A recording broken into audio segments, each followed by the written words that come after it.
కూడా గతించిపోతూ ఉంటాయి. రోజు కూడా పోతూ ఉంటాయా లేదా? అన్నీ కూడా అవన్నీ ఎక్కడ పడుతూ ఉంటాయి? మరి కనిపించనివి కానీ భూమి మీదే పడుతూ ఉంటాయి. మరి అట్లాంటి క్రిమికీటకాదులు కానీ మానవ యొక్క అస్థి పంజరాల మీద కానీ నివాసం ఉండడం నిషిద్ధం, ఉంచుకోకూడదు అని చెప్తుంది. మరి ఎక్కడైనా దొరుకుతుందో అట్లాంటి శుద్ధమైన భూమి? దొరకదు కదా.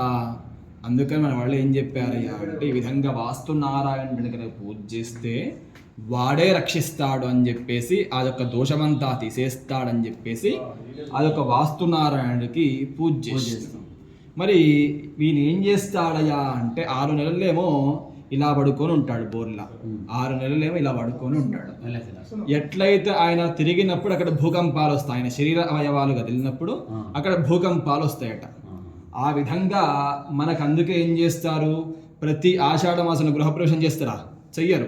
ఎప్పుడు పడితే అప్పుడు గృహప్రవేశాలు చెయ్యరు. ఎప్పుడు పడితే అప్పుడు ముహూర్తాలు పెట్టకూడదు. అంటే దాన్ని అనుసరించే చెయ్యాలి అని చెప్తుందన్నమాట. ఆ తర్వాత మరి ఇక్కడికి అంతమందిని పిలిచాం.